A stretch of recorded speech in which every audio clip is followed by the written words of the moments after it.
Hi everybody, welcome to Chef TDD, or How I Learned to Stop Worrying and Love to Test.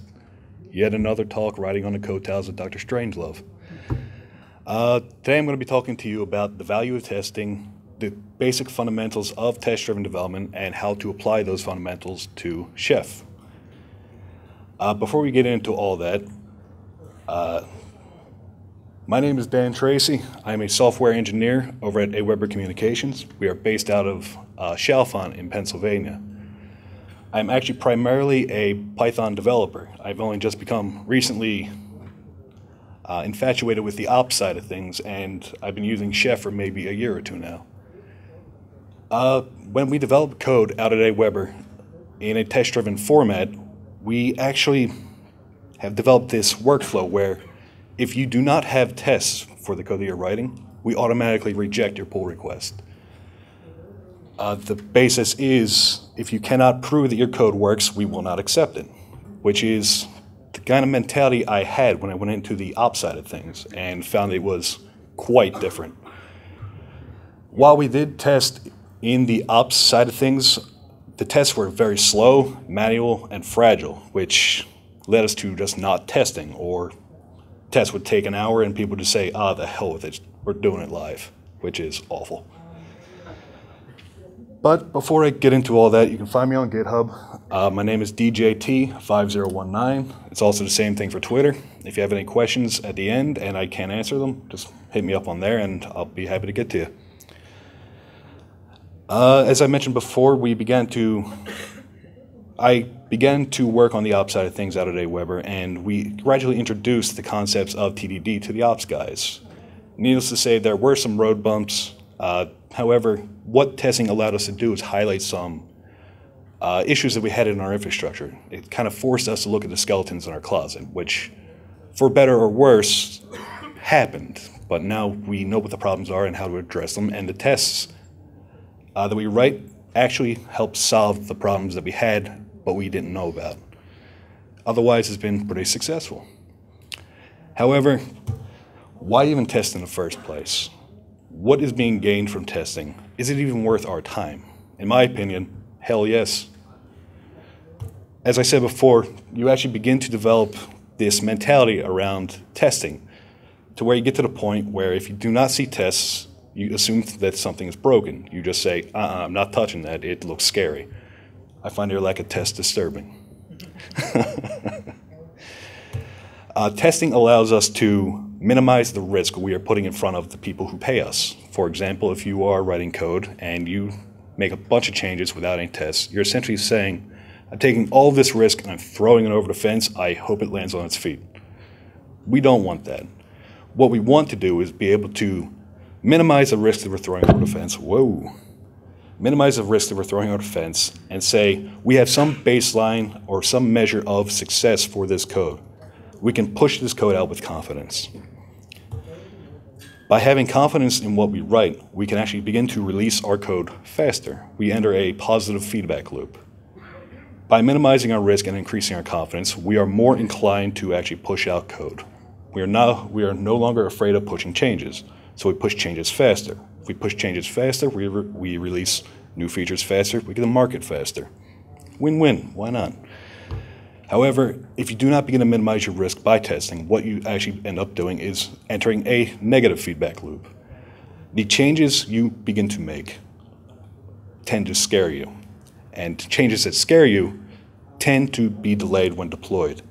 And more your risk grows to the point where nobody wants to touch this code because you might break something, you might get woken up at 3 o'clock in the morning, and nobody's a happy camper then. We need to ensure that we're pushing out good code. What testing does is allow us to verify the behavior of our code that we're pushing out. Also, most importantly, we do not want our code to do this. 3 o'clock in the morning, you do not want to be paged. It's awful. However, before we actually start writing tests, we have to have some sort of baseline for writing a good test. What makes up a good test? What are the requirements for testing? Some of the requirements are tests should be fast. This is one of the biggest ones. Slow tests kill code. The word fast here is technically relative to the type of test that you're writing. In the development side out at Aweber, we have 3 types of tests. I'll go over them in a little bit, but from a quick overview, it's unit tests, integration tests, and acceptance tests. You'll have more unit tests and integration tests, and you'll have more integration tests and acceptance tests. Each test has its own responsibility. I'll elaborate on that further. Tests should have a narrow scope. What this means is you test the bare minimum you need to satisfy your requirement. If you're pushing out a function that's supposed to insert a record into a database, you don't need to test the API is working properly or test that some other third-party service is working as you intend. All you need to know is that when you insert a record into the database, it's there. That's it. In the context of Chef, this means that your function, your LWRP, your definition, your library function is doing one thing and doing it well, and this behavior is verifiable. Here is a very, very important one. Tests should not depend on other tests. When your tests begin to depend on the state set by other tests, your test suite becomes large, slow, incomprehensible, and fragile. This leads to people not writing tests, unable to be developing good tests, and otherwise it's just a nightmare. Kent Beck, the writer of Test-Driven Development by Example, gave a good kind of story in the preface of the book. He said that there was a company that he worked for. He didn't name names, of course, but this company had a large suite of tests that ran every night. However, the tests were coupled, so if one failed, an error would cascade across the rest of the test suite, so you actually could not pinpoint where the error failed. Furthermore, the tests ran so slow that they took hours to actually complete. So you could not enter this feedback loop where you have a failing test, you know what's failing, and you can fix it. Coupled tests prevent you from doing that. Coupled tests should be avoided like the plague. Do not test implementation details, only behavior. This one is a bit more abstract. What this means is if you have some function foo that does something, you don't need to go into the guts of the function to verify each individual step. You give function foo parameters x, y, and z, and the output of that function should match your expectation. When you begin stepping into the details of the code, you quickly run into the need for special testing utilities called mocks, stubs, or doubles. While these utilities are very useful, you can actually run into issues with them if you do not use them judiciously. One of the issues is you begin testing your mocks instead of your tests, or your code under tests, which leads to fragile tests and a false sense of security. We ran into this at Aweber a couple times, unfortunately to say, but what happened was we would make changes, the tests would come up all green, that is, they were in a passing state. We would push the code out and it would just explode, and we had no idea why, because everything came up green in the test. What went wrong? Turns out the mocks were a little eager and created things that necessarily did not exist in the production environment, and things just went south there. Mocks are very useful, especially in the context of Chef, when you're communicating with third-party resources. For example, Chef Server. Chef Server is a third-party resource. You are communicating across the wire to a resource that is outside the scope of your code. The Chef spec utility allows you to mock out this third-party resource, Chef Server, in a very sane way. It's fantastic. However, I mentioned earlier there are several different types of tests. The most basic of which is a unit test. It's the smallest, it's the fastest. A unit test essentially says, I have this one little function, how does it behave? I give it a parameter x, I should get y back. That's all. There should be a lot of these, they should be fast. They should be run in a time. The time it takes to run these things should be near instantaneous. A step above that is called an integration test. This tests the interdependent modules comprising your code. Just because you write a unit test doesn't mean that that function that you have tested will not play well with others. It just means that that function works as you expect, but you don't have any sort of guarantee that it works in your entire ecosystem. This is where integration tests step in. They solve this issue. Integration tests tend to be a little bit slower than unit tests due to the sole fact that they have more moving parts. This is where you test the basic correctness of your program as a whole. For example, if I'm writing an API in Python, I send a request. I should be able to trace that request through the API handler and see that a record gets inserted into a database somewhere. In the context of Chef, we write tests against a converged node. I'll go more into that later. And finally, acceptance testing. Acceptance testing, or black box testing, is testing user stories that make up your program. One acceptance test satisfies one user story. And on the Chef side of things, I begin to mention unit tests are written in Chef spec. They're phenomenal, they're fast, there's many of them, and they give you a baseline for the design of your test. The unit tests that we write in Chef do not actually test the correctness of the code per se, but more along the lines of the design of the code. If I converge this recipe, these resources should be in this resource collection at the end of the compilation phase, which Chef spec answers phenomenally. Uncle Bob Martin, a TDD advocate, and he's hilarious. He dresses up like a wizard sometimes. It's great. He says the act of writing a unit test is more an act of design than of verification. It is also an act of documentation than of verification. The act of writing a unit test closes a remarkable number of feedback loops, the least of which is the one pertaining to the verification of the function. What that essentially is saying is that unit tests help solidify your design. They make it more modular, and they make your code more resilient to refactoring. Integration testing in Chef, we use a tool called Test Kitchen, which I'm sure most of you are aware of. Furthermore, we use a busing mechanism called BATS, Bash Automated Testing System. Essentially, we write tests in shell and run those tests against a converged node. This is where we test the basic correctness of our recipe, or cookbook, or collection of recipes, or whatever you want. This ensures that everything plays nicely together. Just be sure you don't start repeating unit tests in your integration tests.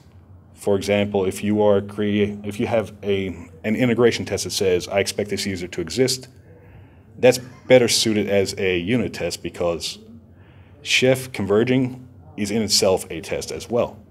If that user resource does not get created, the Chef convergence fails and we don't even run the test, so it's a moot fact. An integration test in Chef may look like, I have a Postgres recipe, can I create a database? Or I have some service, can I interact with it? It asks higher level questions instead of drilling down into the finer details.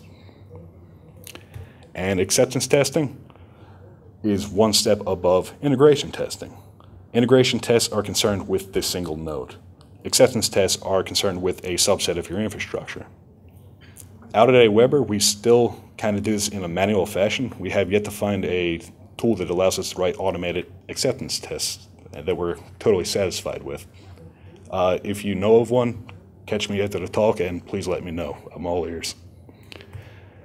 The tools that we use, I touched on. We use Chef spec for recipe testing, unit tests, and RSpec for just testing plain old Ruby code. Integration test is BATS and Test Kitchen, and acceptance testing, I have no idea. All right. Now that we are kind of acclimated with some of the definitions and requirements for testing, we can actually begin to talk about test-driven development itself. First off, what is test-driven development? At its simplest, TDD is writing tests before writing your actual production code. Another way of putting that is using tests to guide the development of your production code. It's seemingly a very simple concept, but it has a very profound impact on the code that you write. Some of the benefits of writing TDD-based code is it forces your code to be testable.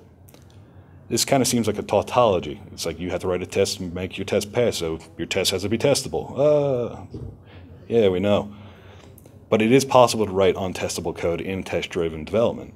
However, it makes it harder to do that because since you are now laying out your expectations of the code you have yet to write, it's harder to make assumptions about the inner workings. It forces you to kind of loosely couple your tests. Loosely couple your tests, loosely couple your codes, and make your code more modular. Loosely coupled code is highly desirable. The reason being is code is less interested in the underlying implementation details of other code, is more flexible and more receptive to change of that code somewhere over there, so long as the public interface does not change. If I'm creating a supervisor config and I'm using the supervisor LWRP, I don't need to know what they're doing under the hood, so long as the arguments that I give them give me the desired result. When your code becomes more modular, it becomes more flexible. TDD forces you to consider the code's public interface before you even write the code. When you're writing your assertion first, you have some sort of baseline expectation for what the function you're writing is going to look like. TDD helps foster confidence in the production code that you write. I've mentioned confidence a couple times now, and it's a very, very big issue. The more confident you are in your code, the faster you release, the faster you release, the faster you iterate, the faster you iterate, the faster you are to market with new features. This goes back to Chef as well.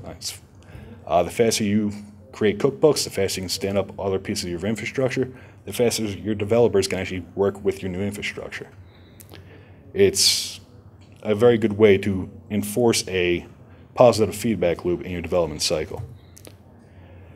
And the final point, and possibly the most important one, is the introduction of a new feedback loop called the red-green refactor cycle. This is a seemingly simple concept as well, however, it's very, very useful in guiding your test-driven development code.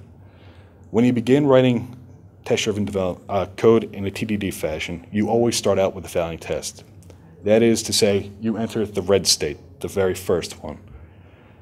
When you enter the red state, you write a failing test, and this is what motivates your code to actually exist. You cannot write code without having a failing test. This is what motivates new features. By making this code pass, you write production code and enter the green state. Once the test passes, you now have production-ready code that is now verifiable. This is the only way to write code in TDD. You cannot write production code without having a test to motivate its existence first. Only write the code that you need to make the test pass. If you begin architecting a very grand solution that you may need later on in the future, throw it out. It's pointless. There's no test to motivate it yet. After you enter the green state, there's a third state that you need to enter before you return to the red state. That is the refactoring state. This is where you clean up your mess. By moving from the red state to the green state, you're allowed to make some concessions, if you will, to get the test to pass. That is, maybe copy-pasting, doing some ugly things, but nothing you want committed. This is where refactoring steps in. It's kind of covering your ass before you commit bad code. I'm going to walk you through a simple little example of writing a test and writing the feature to make the test pass, or in other words, starting at the red state and going to the green state. Since it's a simple example, I can't actually get to the refactoring state because there's 3 lines of code. I'm going to start out by writing a failing integration test. This is what a failing integration test looks like in BATS. This is asserting a couple different things. What this is saying is there is a program called supervisor CTL, accepts a command called status that, throws up a bunch of output, and I pass it to grep, and I'm looking for something that looks like my API. At the highest level, I'm saying the supervisor D program, which is kind of like run it or initd, or it's a process managing system, has the knowledge of some program called my API. In BATS, if the command exits with a 0 status, the test is deemed to be a success. If it exits with a non-zero status, it's a failure. We converge the node in testcation and we verify the node with the tests. We see that it fails. Make sure you watch your test fail before you actually begin implementing code to make it pass. You can actually run into issues where you write a test and it passes, even though there's no code asserting that that test should succeed. That's a bad place to be. As we write our integration test and watch it fail, we move on to our unit test.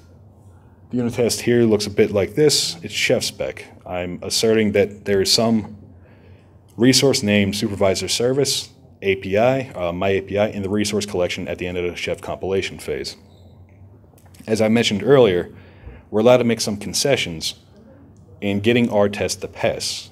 The concession that I'm making here is that I now have to define a new custom matcher for enable supervisor service to assert that I have a resource named supervisor service API in my resource list. Ideally, this would be elsewhere. This would not be in my code. Maybe this upstream supervisor cookbook, maybe a library utilities, somewhere that's not here. On that note, it's okay to have it for now, but it should be cleaned up in refactoring. We just need our test to pass. So we run our test, we get failing output as expected. It's time to make the test pass. We need to enter the green state. This is all the code that we need to write in order for our test to pass. This and nothing more. We save this code, we run the integration test again, the test passes, awesome. We run the unit tests, the test passes, awesome. We are safely in the green state. We are ready to enter the red state and start this process over, or we are ready to begin refactoring and cleaning up some of the messes we had, like the custom matcher. Since there is really not enough code here to enter the refactoring state, it's, again, only 3 lines, I'm going to talk about the refactoring state from a higher level, more objectively. When you refactor, you are allowed to continuously refactor until you're satisfied with the code. Refactoring is not a terminal state. So why even have a separate state for refactoring if all we're doing is just repeating ourselves over and over again? Refactoring is cleaning up the compromises you made in getting your test passed. It's time to pay for your crimes and fess up. Refactoring can also help eliminate technical debt that has introduced itself across your infrastructure. For example, if you begin to isolate repetition in one recipe, it may exist in others. You're allowed to clean that repetition up as well.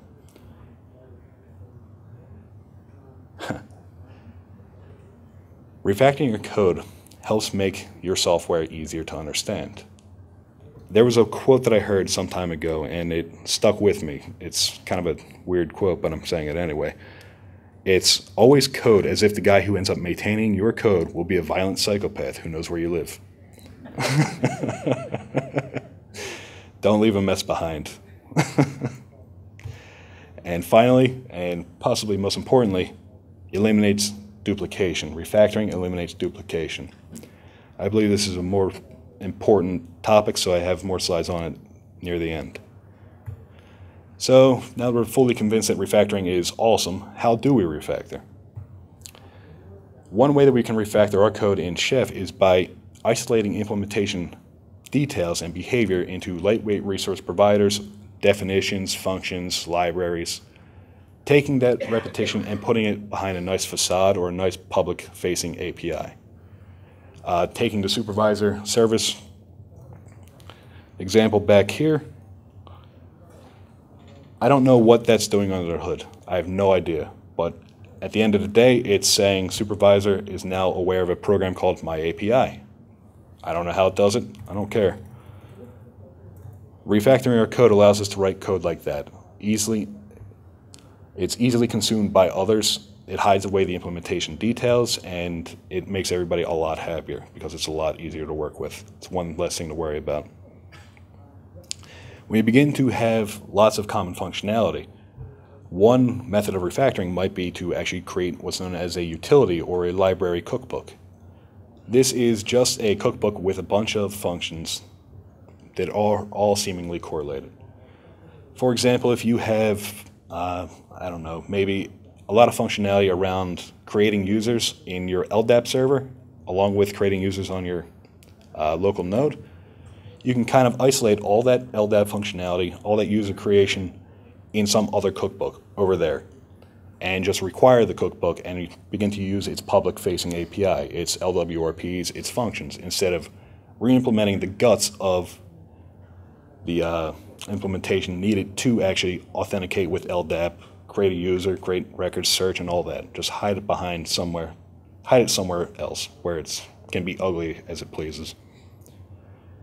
It is perfectly fine to have cookbooks that do not have recipes. Recipes tend to be opinionated, whereas LWRPs and functions tend to be more flexible. They are less opinionated, they make less assumptions about the final state of your node. The more functions you have, the more flexible your code can become. And finally, just create library functions. It can be plain old Ruby code, or if you please, you can pull out that arbitrary Ruby code into supporting gems. Subject them to proper versioning, proper testing in RSpec, and maybe upload them to Ruby gems or maybe your personal indexing server. Now that we know how to refactor, how don't we refactor? Do not introduce new functionality while refactoring. As I stated before, the only way to motivate new functionality in your code base is to write a failing test. The refactoring state is not the place for new functionality. It's for improving existing functionality. If you want to introduce new functionality, you need to first transition back to the red state. Do not leave your test in a broken state. The refactoring state is technically a subset of the green state. Your tests are expected to pass. The underlying behavior of your code should not change just because you're moving code around. It's pointless. Your tests can break while moving code, however, it should be trivial to fix them. If you begin isolating things, as I mentioned before, in utility cookbooks, you may have to rely on those cookbooks before your tests pass again. The issue here is you're not introducing new functionality. And finally, don't skip the refactoring step. It's there to help you. All right. Eliminating duplication is kind of a subset of refactoring itself. Why even eliminate duplication? Duplication's evil. Keep your code dry. DRY is an acronym for don't repeat yourself. The reasons for this, when you have multiple places where you have implementation behavior as opposed to functions consolidating that behavior, you now have multiple places to monitor when your requirements change, and requirements always change. When requirements change, this repetition eventually leads to inconsistency in your code base. The repeated code can begin to diverge into two separate implementations, of which they may conflict with one another. It gets pretty hairy. By nuking eliminating the duplication and isolating the duplication behind LWRPs, utility cookbooks, or functions, you avoid this issue. Since you're using the public-facing API, the underlying implementation details can change all they please, but your code is not too much impacted by that. Once you're done refactoring, you once again enter the red state. Once you're back into the red state, you write a failing test. You make the test pass, enter the green state, enter refactoring state, and the loop goes around and around and around and around until you have awesome code. Now, this is a pretty nice little feedback loop.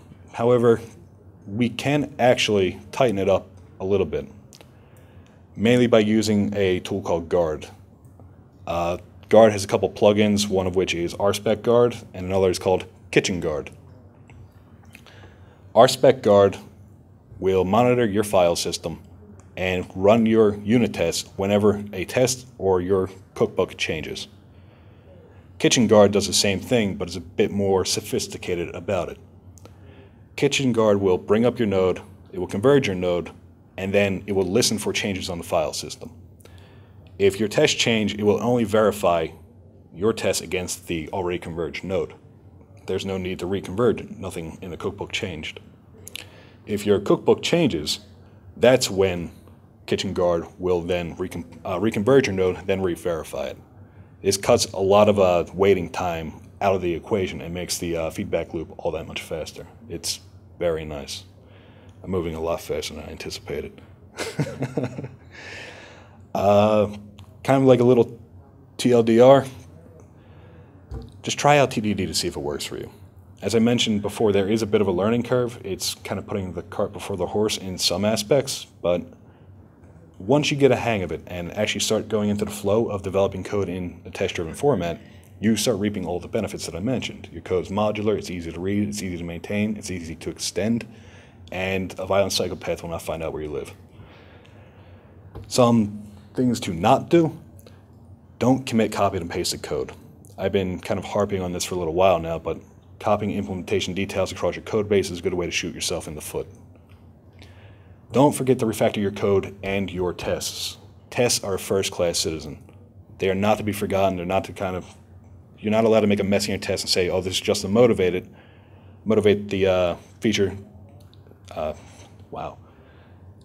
Tests do not solely exist to motivate the feature. They are code of themselves. They should be subject to refactoring. They should be put through the same rigors as your code does. They're very important. If you can't test, you can't develop code. And finally, do not forget to see your test fail first.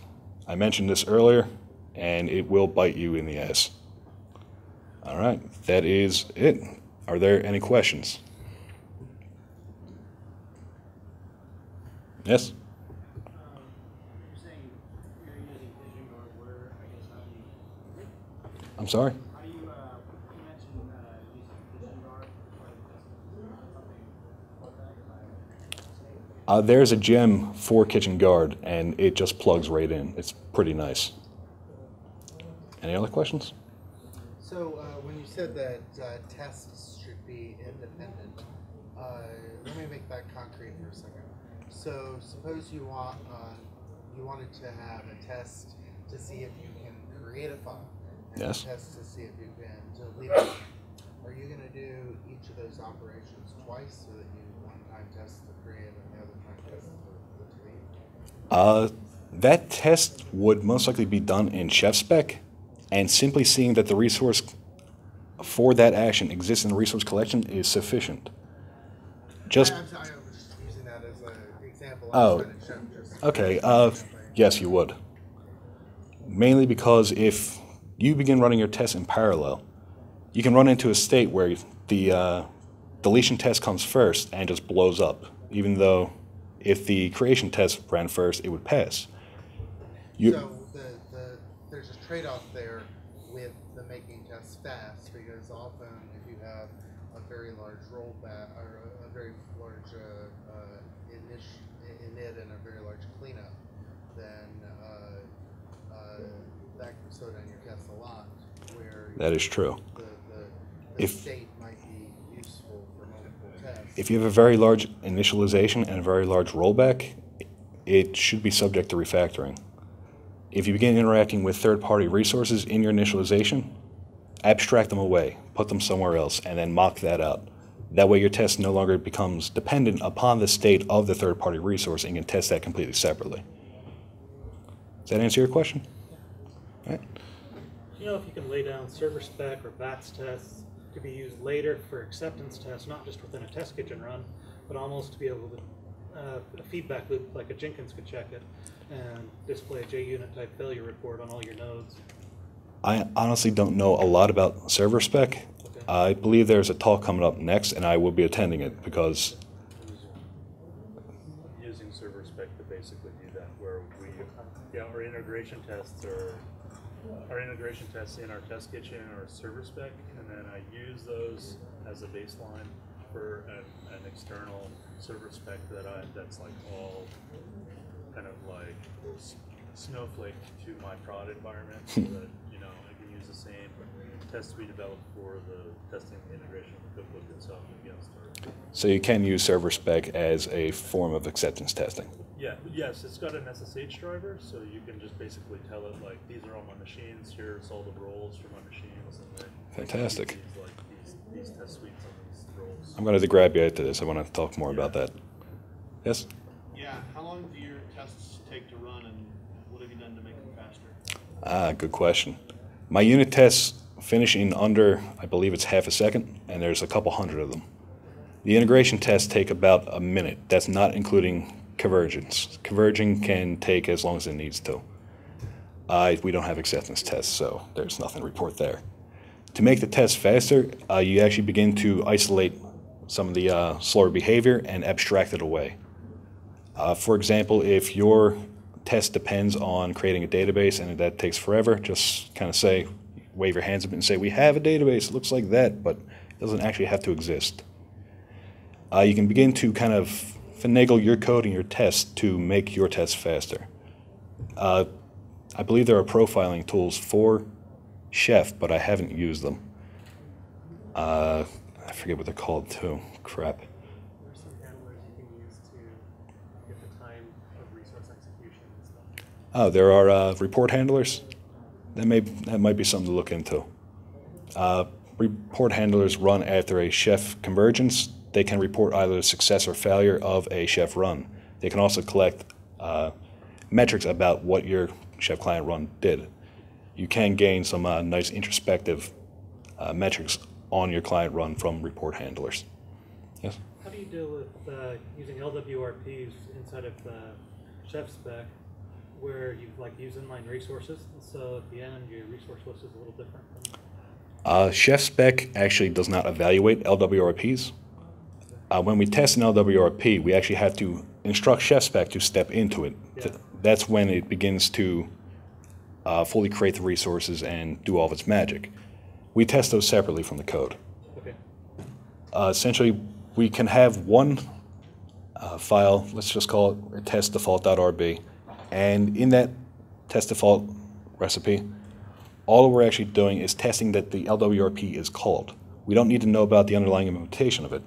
When we begin to test the LWRP proper, that's when we actually step in and go into the nitty-gritty. Yeah. Sorry to bug you again. It's all good. Are you putting test recipes in the recipes folder with just an underscore test this, or is there a better location to be storing test recipes? I usually have a top-level directory just called spec, and I usually prefix the test with test underscore recipe name.rb for integration That's just tests. the spec. What if you wanted the spec to look at the recipe that was run? You put them in the same place? No. No. Just like requires and stuff and everything. Yeah. And Chef spec should probably get all of that stuff for you. Chef spec actually will converge a recipe based on the name of the context. Here you can see next to describe is test cookbook : default. We are explicitly telling Chef spec which recipe we want to converge.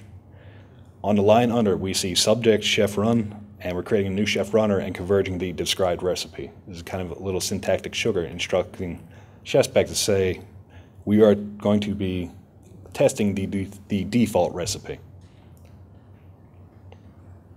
Any other questions? If my manager were here, she'd say, "What's your code coverage?" Always aim for 100%, but it's What, is there a tool that you use? Or? I believe there's a work in progress tool for Chef spec for code coverage. I've used it. It's still kind of wonky in some places, but we usually average around 95% coverage. Anything above there is just aces. Yeah, right. Yes? So, yeah, libraries, coming back to that, Yeah. you brought it up. LWRPs and or heavyweight resource providers, specifically of the type where you're doing a lot of, action time, when you're running action create or whatever, you're dynamically creating a bunch of resources and you may or may not have logic. I'd be interested in hearing what your approach is for trying to deal with that. I would mostly deal with all of that in Chef spec and use kind of its magic to isolate the testing of the inner workings of the heavyweight resource provider. That being said, I really haven't done that too much, so I can't exactly elaborate on how to do it. But because that gets really... It gets messy. It gets really because messy. You're generating things very late in the Converge. Try looking at the Nginx cookbook. The Nginx site, the Nginx underscore site function is actually a heavyweight resource provider. And I believe they test it they use Chef spec for that cookbook in testing. Yeah, because the best I've come up with so far is just, coming up with a bunch of test recipes that exercise the different code options. Yeah, I usually come up with a test cookbook and have a different recipe for each, And and then I'll wind up doing full integration test test where I'm like doing the full converge, doing all these different permutations, well, I wind up with several test suites, test kitchen, and then It gets kind of unruly. well, it just starts getting like this cycle is getting longer and longer because now I have to do 3 converges because I've got 3 different use cases I want to cover. Or Yeah. whatever. I don't have a good answer for that. We can probably talk about it later Yeah. because I'm interested in coming up with a solution as well. Any other questions? Yes? So, a controversy I've seen various places I've worked. What do you think about committing failing or skip tests? Skip tests are somewhat acceptable. Failing tests are totally unacceptable. Your test should not fail. Even if you have a known bug that's to do. If you have a known bug and you're actually starting from a broken state, you're shooting yourself in the foot. Fix the bug first, then add new features. Well, no, I'm talking about if you've isolated. Oh. You may have isolated the bug. You don't know how to fix it yet. You're gonna ship a point release in the mean. There is a subset of TDD called Refactoring TDD, and it kind of plays directly into what you're talking about. The way that I would approach it is actually write a failing test for the bug that has a very large scope, perhaps an integration test, and continue to drill down in scope and size until I actually isolate the bug and then fix it. What this allows you to do is actually have a fair weather indicator that you have and you know will fix the test. The test should pass once the bug is solved. Yeah, what I've seen though is that sometimes a reporter will, in their issue they'll say, here's a test that shows that it fails, and but I don't know how to fix it. So here I'm showing you the problem, and then when people take the point of view that they never commit failing tests, then sometimes those things can fall through. They can, but if you have a failing test, it's a very good place to start. You may not know how to fix it, but at least you have some baseline of knowing when it's fixed. That's when I usually just say, hey, other guy, please help me. Yes? So also on the subject of libraries and LWRP, so when you're using ShepSpec and you're extending another QuickBooks LWRP, it seems to not like to actually go like follow that extension route at all. How do you handle that issue? I actually have no clue. Whenever I write an LWRP, it usually doesn't wrap another one, and if it does, I just assert that that LWRP is called, but not fully evaluated. So we were having problems with it failing because we were wrapping it up in LWRP. So your lightweight resource provider is, it has a couple instructions, one of which is calling another LWRP. Yeah. I believe you can instruct ShepSpec to step into it. It's inherit another LWRP. Oh, So we're doing inherited. geez. How do you even do that? You can do it. It's crazy. In the libraries use Ruby.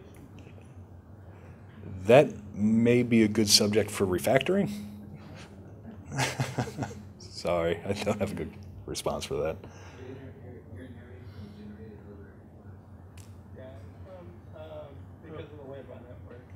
We're doing it for the run it. Right, no, okay, so you're writing a heavyweight resource provider, but you're subclassing LWRP base, which is the only way to do that. Sorry. You're not inheriting LWRP. Okay. That's all the time we have. Thanks for coming out.